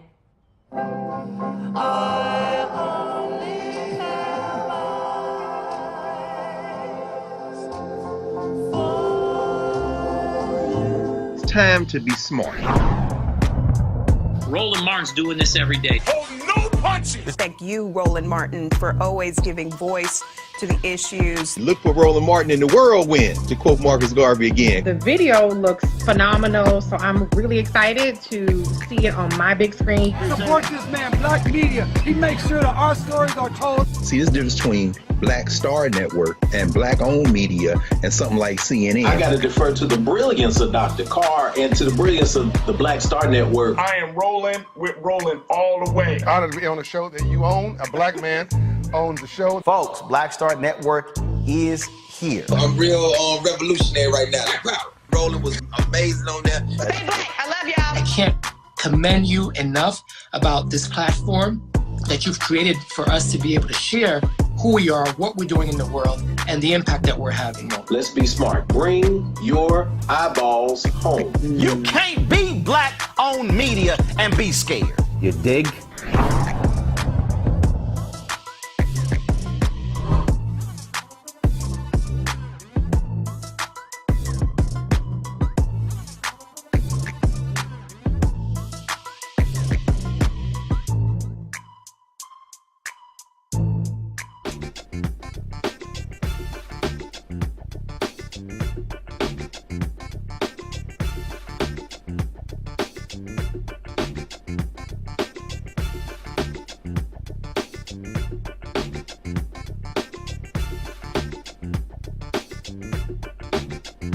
Folks, now let's talk about politics. Earlier we were talking about what Democrats should be doing when it comes to their messaging and driving it to the public. Well, now there's some potential drama. The Insider reported that DNC Chair Jamie Harrison is battling many of his own aides who were placed in the Democratic National Committee by President Joe Biden. In this particular story, it lays out in detail the kind of battle that's been going on when it comes to spending of money, when it comes to messaging, when it comes to all sorts of different things.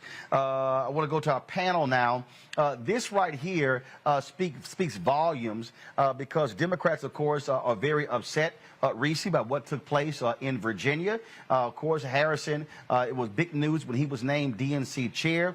And so you always have this battle because whoever controls the White House, they run the party. Trump, when he was there, he controlled and ran the Republican National Committee.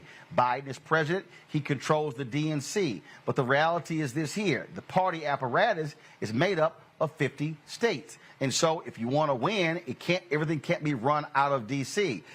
Reading this story that lays out any number of things, this is what they say. According to folks who were interviewed off the record, go to my iPad, please. It says that Jamie Harrison is being locked out of staffing and operational decisions. Also, the conflict between Harrison is with Sam Cornell and Mary Beth Cahill, who was Deputy White House Chief of Staff, who used to be CEO of the DNC. And then they say Harrison loyalists say he needs more latitude so the party can get back on track. A pretty damning story. Yes, it's inside baseball, but it also reminds me of the battles that Michael Steele had with the Republican National Committee when he was the chair. Yeah, I mean, did they put Jamie Harrison in place so that he can win, or did they put him in place so that he can dunk on people on Twitter with these very, clever tweets that he does and dragging people like, hey, I do that, but I'm not going to be the DNC chair. So, it's interesting how they put Black people in these places and they don't really set them up to succeed. We know that the Democratic Party, I say this all the time, still has a white is right problem. And that's why you have the people who are actually making staffing and financial decisions are the white folks still running the ship. Mary Beth Cahill was John Kerry's campaign manager for his presidential campaign. He lost. So why the hell you have her running shit? I don't understand the concept of having losers running stuff, even though Jamie Harrison lost his race. So, you can say the same thing about him. But that was in South Carolina. John Kerry should have won that race against a deeply unpopular president. And so it just goes to show how they set up Black people to fail, but to still be the figurehead so that they can say, look, we tried it with a Black person, didn't work out. Now let's go back to our white, way of doing things. They need to give Jamie Harrison the opportunity to make his own staffing decisions, like Tom Perez did. I'm sure I didn't hear any about this stuff when Tom Perez was in charge, and let him sink or swim. And if you do, then you might actually get somewhere. I think that Jamie Harrison ran a pretty campaign aside from losing. And I think that he probably will bring a really fresh perspective to the party that's deeply needed. They need to get away from this white default mentality in terms of the candidates that they back, this white is right mentality, this chasing after the mythical Trump, Obama Trump voter that's long gone. And they need to really start focusing on the future of the party, which is the multiracial coalition across the country. DeMario, this is what this story says. Go to my iPad. They've taken this African-American candidate and tokenized him. One of the people familiar with Harrison's frustrations with the DNC told Insider they put him out as the figurehead of the party, but haven't actually given any ability to shape its future. At a point where we are coming off this election now, and they've gone to try to pivot towards 2022. Instead of empowering him, they've completely disempowered him. Now, in this article, he did give an interview. He disagreed with these various assessments. I know how these stories go. I understand why Jamie has to say that publicly, but stories like this don't get written, frankly, if it's not true. Roland, this really, I've seen this so many times. It really reminds me of a lesson I learned when I was playing football at the University of Oklahoma. My head coach, John Blake, rest in peace, was the first African-American head coach at the University of Oklahoma. A young assistant coming from the Dallas Cowboys, coming off 2 Super Bowl wins. OU alumni. When they brought him in, and I'm his in-law, he's an in-law of mine, so I know the backstory.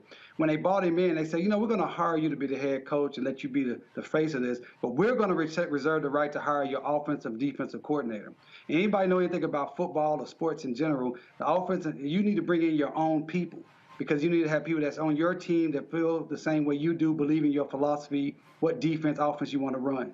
Obviously, that didn't work out. Within 3 years, Coach Blake was fired, and everybody knows the rest of the story with Coach Stoops. My point is, it sounds like that Mr. Harris is in the very same scenario, and the only thing you can do in that situation is resign. Have respect for yourself, integrity for yourself, and say, look, this is not the job I signed up for. I'm not going to be the face of this when things go bad. You can point at me, but I have no power. My grandmother told me a long time ago, don't worry about status. Get the power. Having the power without the status is okay. You can last a lifetime. Having the status without the power is a recipe to be set up and be flushed down the toilet stool as soon as things go wrong. And on that particular point there, Greg, I'm going back to the insider story. This is what it says. Another friction point came weeks ago when the DNC approved a slate of new party delegates who will have a critical role in all manner of Democratic decision-making.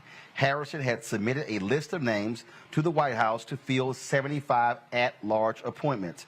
But the White House rejected nearly every name he wanted, according to 2 people familiar with the interaction. The point that DeMario makes there is very clear. Status means nothing if you do not have the power to create change. And we also know when it comes to things like the DNC, having power also means controlling the money. Yes, sir. Yes, sir. And I know you run a tight ship producing. I hope you might spend another second scrolling down. I caught that first 2 lines on Virginia and find it of great interest, considering that the Democrats. Then there's a recent episode that played out when they claimed that, here's what it says right here. When Harrison hit the trail in Virginia, he needed a driver and staffers. He had spent months marshaling party support for what was supposed to be Terry McCullough's victory against the GOP candidate. But when he arrived in the Old Dominion for the final week of the crucial off-year gubernatorial race, he had to borrow a low-level staffer from an outside Democratic group. 3 people familiar with the incident told Insider the DNC declined to book the driver a room at Harrison's hotel, forcing the staffer to drive some 2 hours each way to pick him up. Wow. Yeah, Damar, I have to agree with you, brother. I mean, at some point, you have to have some self-respect. But one of the reasons I think that Jamie Harrison was picked was that he was thoroughly vetted. They know Jamie Harrison ain't gonna bite that hand. Jamie Harrison is a faithful party soldier, just like those Democrats in Virginia that didn't stand up when Justin Fairfax was screaming, please, I want this investigation to go on, and asked 2 black women prosecutors in Boston and Durham to pursue this, and effectively cut the throat of somebody and stood with that soft white blackface wearing nationalist Ralph Northern and that Attorney General Herron, and basically gave the state to the white nationalist party 2.5 years ago. Jamie Harrison been vetted. He ain't gonna bite the hand. He's gonna salute the soft white nationalists in the Democratic Party and that machine in the White House, and they're going to go down, and we're all going to suffer. The Democratic Party seems hell-bent on destroying whatever even nominal resistance there is in this country to white nationalism. Now, the simple fact of the matter is that when we look at the history of the Democratic Party, we understand that, wasn't it Ron Brown? Ron Brown was the first DNC chair, black DNC chair, wasn't he? I'm trying to remember. But he was first. Right, and if we remember how he got to be the chair, it wasn't because they wanted to do it. Jesse Jackson in 84 and 88 had basically blown up the party, and they were going to have a brokered convention in 88 in Atlanta. I remember because we were in law school. We was going to go down there. We was like, we're just going to tear this motherfucker up. Let's go. And in the week before the convention, when they nominated that stooge Dukakis, Jesse released his delegates to support Dukakis in exchange for getting all those seats. Joe Lewis's son got one, his son got one, but Ron Brown was made the chair of the party, and that was the person who basically was the architect of the victory of Bill Clinton in the next election cycle, even though he only won with a plurality of votes. Why am I bringing it up? That was probably the last successful DNC chair. No shade on Donna Brazile running Al Gore's campaign, who basically lowered the flag and conceded in Florida when they decided not to fight like they should fight. These white boys are not built for war. And the only time that any political party in this country has served the interests of black people is when we have turned our backs on them and waged a war. Now, I'll say that to say this. Jamie Harrison was a safe pick. He knew what it was when he's in there. And he's a little frustrated now because as they fail, as they will likely fail in 2022 and 24, and then we got to go to some kind of damn guerrilla warfare as this thing disintegrates, they're going to stick his cherub face on the failure and say, see, you Negroes did it again. But if they had just let him do everything he wanted to do, he's not going to color outside the lines. Ask Justin Fairfax. Bottom line here, folks, this is real simple. And that is when we talk about power, we talk about control, we talk about you have to actually put your foot down and take a stand. I'm quite sure that one of the areas where Jamie Harrison is ruffling some feathers, just like Michael Steele did, is who are the vendors. He probably wants more black vendors doing things in there. And so this is also where, and let me say this. Yeah, go ahead. I just want to say the Democratic Party, the DNC, has raised over $100 million to date. And y'all can't even give Jamie Harrison a driver and put his person up in a hotel room. That's why I said quit begging us for some damn money, because y'all ain't even spending it right. But it just goes to show the level of contempt that they have for him, that he's not even afforded the basic necessities or benefits that any other Democratic, national convention chair would be afforded. That's actually really disgraceful and insulting. And it really shows a lot. I'll tell you right now, point blank. I publicly said to Jamie, fire the entire DNC media team because they damn sure don't know how to create viral videos or how to drive messaging. I mean, so there's a fundamental problem there. And so, again, if you read the story, Jamie has denied a lot of those different things. He gave an on-the-record interview. Yeah, we know he had to do that, but the bottom line is this here. This article was a shot across the bow. And so I dare say, and here's the other deal. Who is Jamie Harrison's greatest benefactor? Congressman Jim Clyburn of South Carolina. So Congressman Clyburn, that's one of those things where, remember, Joe Biden ain't in there without you. That's where you make a phone call and say, Joe, get this shit straight or we're going to have a problem. See, to me, this is not a long conversation. And I know, and again, I said earlier, hand-to-hand combat. See, hand-to-hand combat, y'all, ain't always with your enemy. Sometimes is with your allies.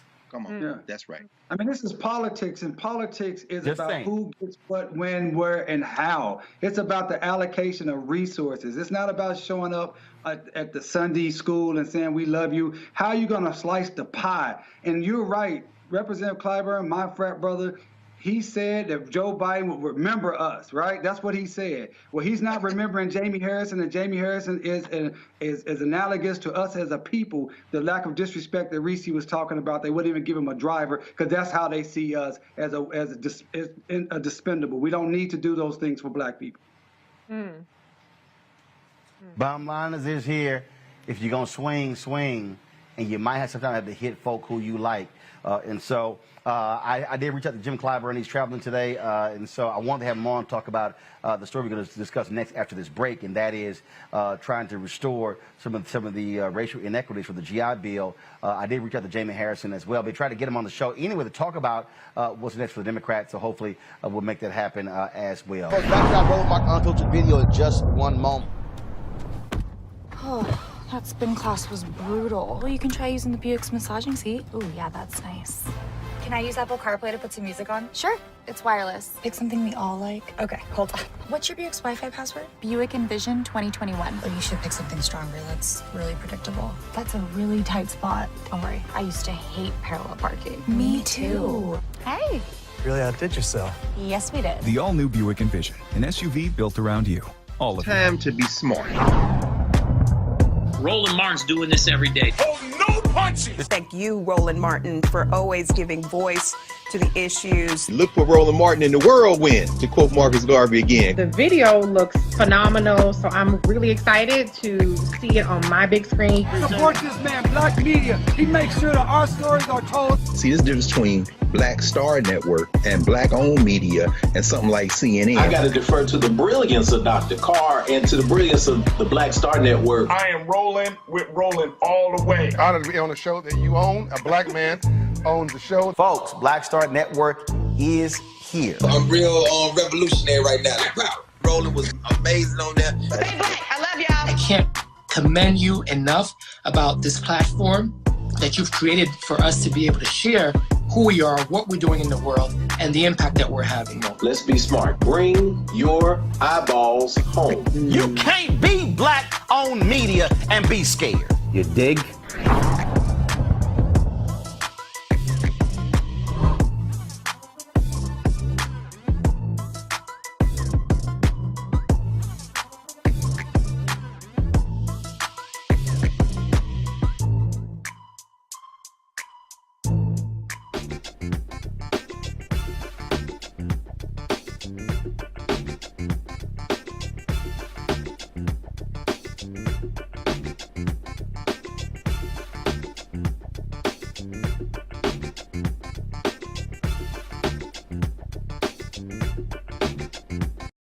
Interesting story that we were sent dealing with Alex Villanueva, who's the LA County Sheriff. Okay, he's accused of supporting deputies who use excessive force and violate the civil rights of residents. A federal lawsuit stemming from a December 2020 case alleges the sheriff has created an atmosphere within the Los Angeles County Sheriff's Department where civil rights violations are not only approved but also encouraged.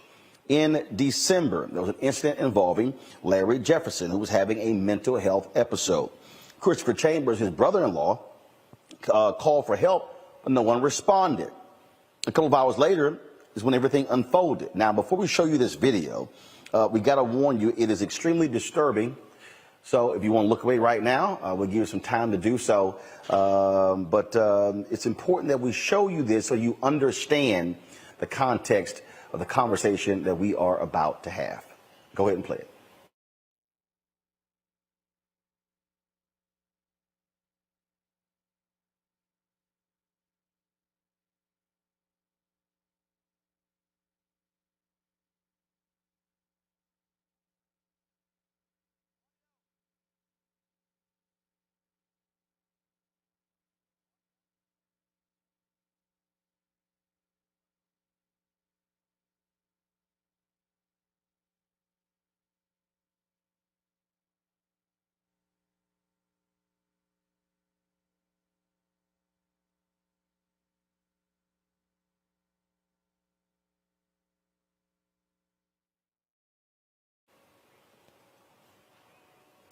Joining us right now is Faisal Gill, who is the attorney for Larry Jefferson and Christopher Chambers.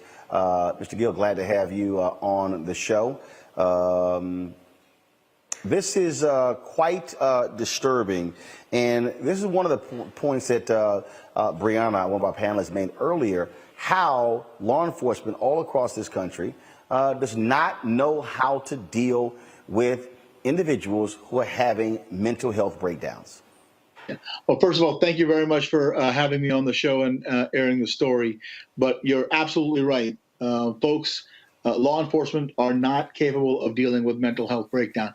But I don't even think it's that. I think it's the fact that law enforcement, when they arrive at a situation and when they see a person is, African-American or brown, they act a different way. They immediately go to pulling out their guns. They immediately go to, arresting the person. They immediately go to assaulting the person, and they bring them down. They act as if they are afraid. Like the video that you just showed, there were 5 or 6 officers there, and then just one person. How can they fear for their life or be in danger from one man who was clearly unarmed? He came and ran towards them because his brother-in-law was being assaulted. There was no danger to the police officers. And you're absolutely right. We have shown many of these videos on this show, and time after time after time, they get on, they immediately go to the black person, detain them, cuff them, toss them to the ground, and then decide to ask questions. That's exactly right. And the sheriff in this case, the sheriff in Los Angeles County, has expressly created an atmosphere where that's not only okay, but that's celebrated. I mean, recently he went and changed the hats to cowboy hats there for the sheriff's office. So, I mean, he has this mentality that he wants his law enforcement officers to basically buy into. This is literally a cowboy mentality where you go there, arrest a person, throw them on the ground, put your knee in their necks, and then ask questions later on. In this case, what happened was when my client, Mr. Chambers, was down on the floor, on the ground there, they kept their knee on his neck. And the only way they let him up is he said, I don't know why he thought about this, but he said, "Is this how you treat the son of a police officer?" And as soon as he said that, they immediately lifted him up. Now, the truth is that his father is not a police officer, but that's the only thing he could think of to say to actually save himself at that time. And I think that that's just sad. And that's very indicative of what is going on with the police. And your last panel that you were discussing is absolutely true. There is no accountability for police officers. And when there is no accountability for police officers, they can do whatever they want to do.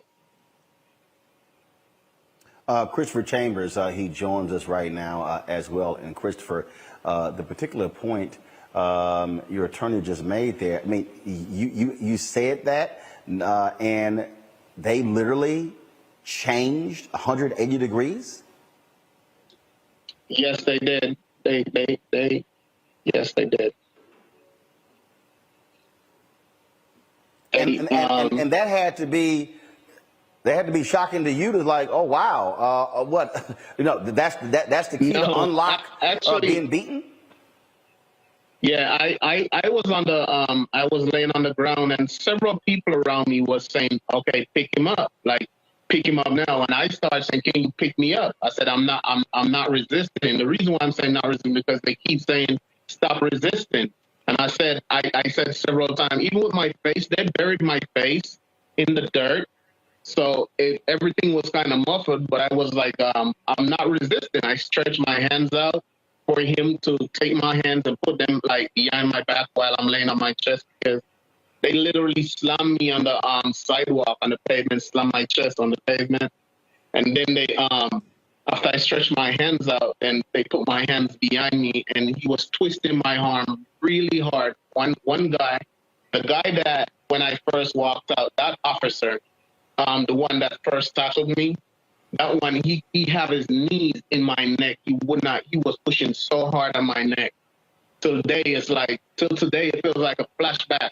You know what I mean? Every time I think about it, I even mention, like I am to you right now.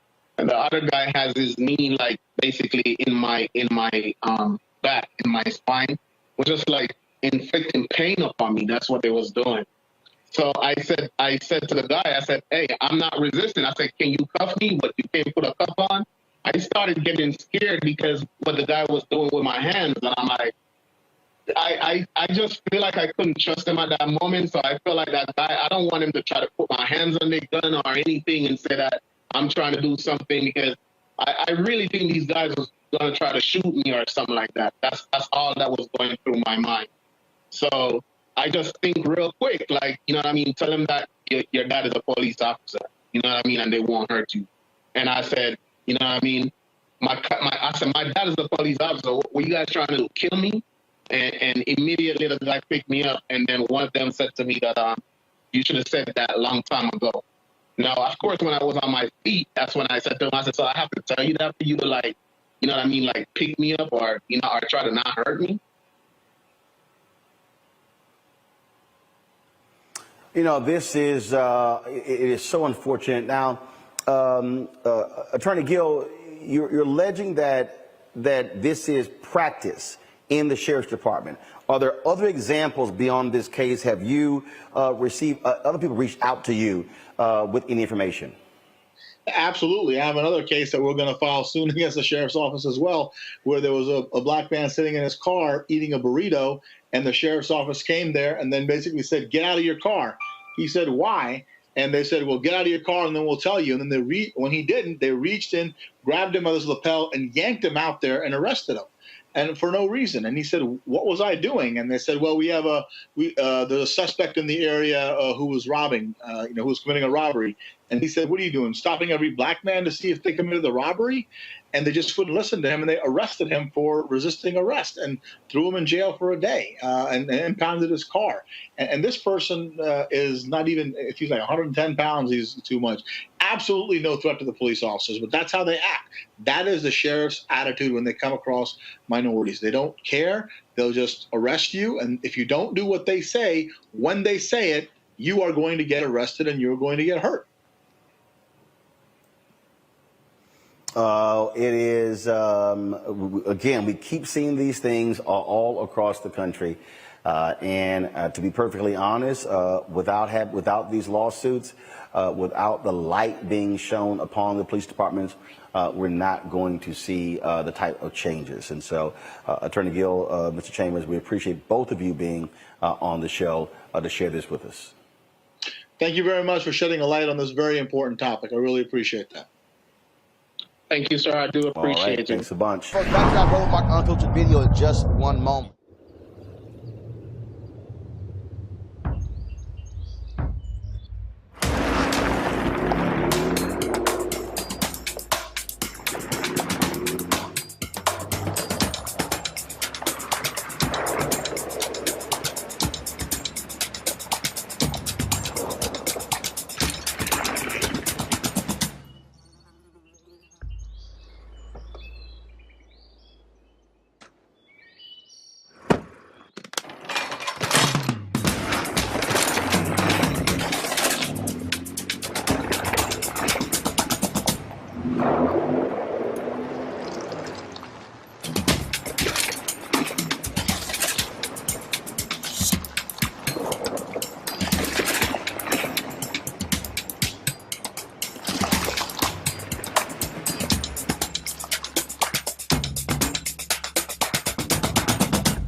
Time to be smart.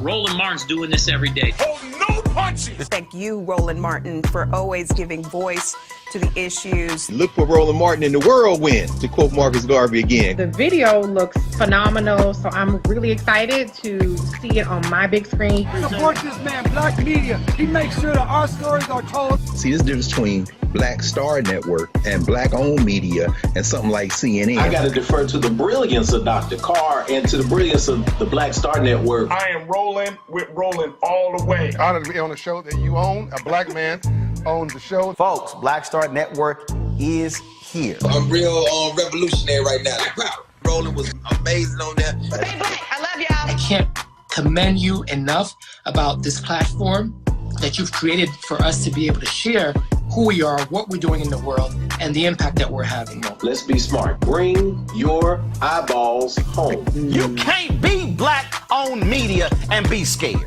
You dig?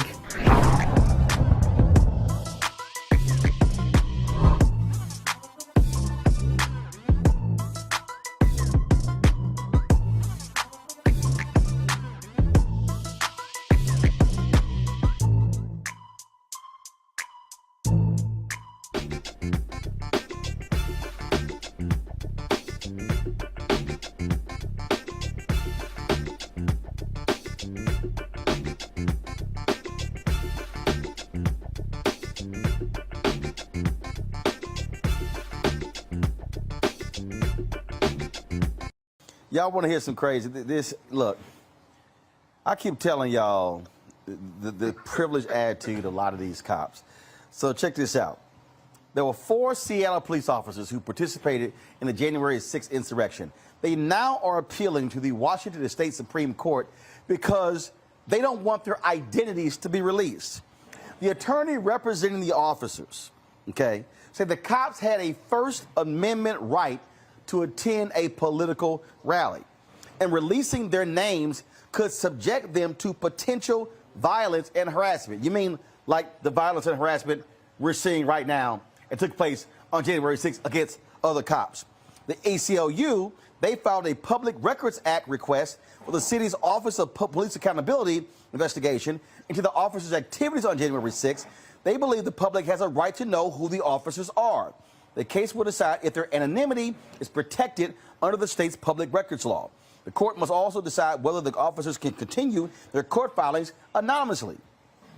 The case was taken under advisement by the High Court and will be ruled upon later. I mean, this is the crazy thing that happens, that keeps happening, Robert, where police officers think and they operate. There are 2 forms of justice. One for them, one for the rest of us.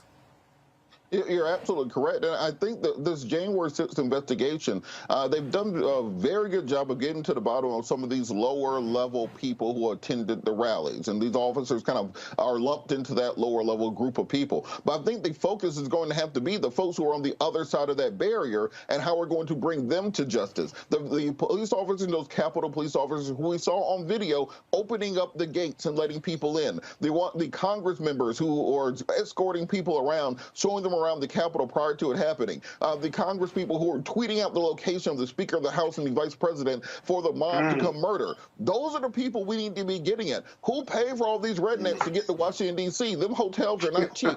Who paid for all those buses for them? Who paid for the hotel? Who fed them? Who organized this? We've got none of that information. So you're getting a lot of low-level people on trespassing violations, disorderly conduct violations, those sorts of things. This is not getting to the bottom of who started and what was behind this insurrection. And if you think all those people just went home and said, well, I guess it didn't work that time, I guess we'll go back to civil society. No, they're just waiting for their next opportunity to do this again. And now, because that was the dry run, now they understand what they did wrong and what has to happen. So what happens if that exact same mob comes back in 2022 or 2024, where we're inaugurating the next Democratic president? What's going to stop those people from coming back, this time armed, this time with maps, this time with a real plan to execute it, and not simply this riot that took place?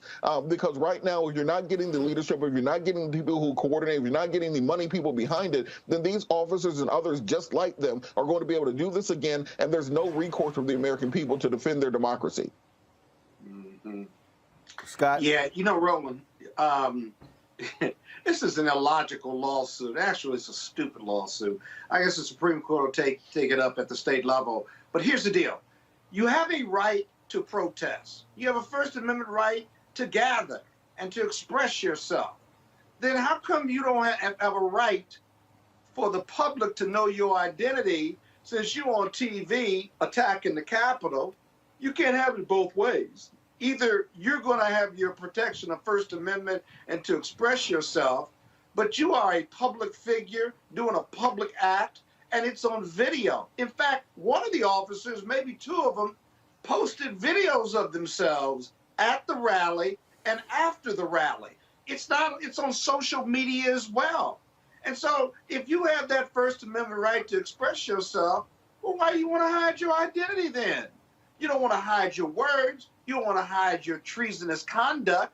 You don't want to hide, you argue that you didn't participate, but I would suggest if you were at the Capitol, you were part and parcel of whatever was going on around there. Why are you afraid of the people knowing who you are?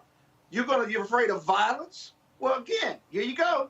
You drove that negative narrative. And by the way, people know already. You're on a video. Your friends and family and community people know who you are. So it just doesn't make any sense whatsoever. But that white police privilege and a pretty dumb argument, it'll be interesting to see what the Supreme Court does with it. But I don't think they've got a snowball's chance of convincing the Supreme Court that their identity is not relevant, appropriate, or material, or important to the public on the journalistic standards. That just makes no sense whatsoever. Folks, back to our Roland Martin Unfiltered video in just one moment. Betty is saving big holiday shopping at Amazon. So now, she's free to become Bear Hug Betty. Settle in, kids. You'll be there a while. Ooh, where you going? Time to be smart. Roland Martin's doing this every day. Oh, no punches! Thank you, Roland Martin, for always giving voice to the issues. Look for Roland Martin in the whirlwind, to quote Marcus Garvey again. The video looks phenomenal, so I'm really excited to see it on my big screen. Support this man, Black Media. He makes sure that our stories are told. See, there's a difference between Black Star Network and Black-owned media and something like CNN. I got to defer to the brilliance of Dr. Carr and to the brilliance of the Black Star Network. I am rolling with Roland all the way. Honored to be on a show that you own. A black man owns the show. Folks, Black Star Network is here. I'm real revolutionary right now. Roland was amazing on that. Stay black. I love y'all. I can't commend you enough about this platform that you've created for us to be able to share who we are, what we're doing in the world, and the impact that we're having. Let's be smart. Bring your eyeballs home. You can't be Black-owned media and be scared. You dig?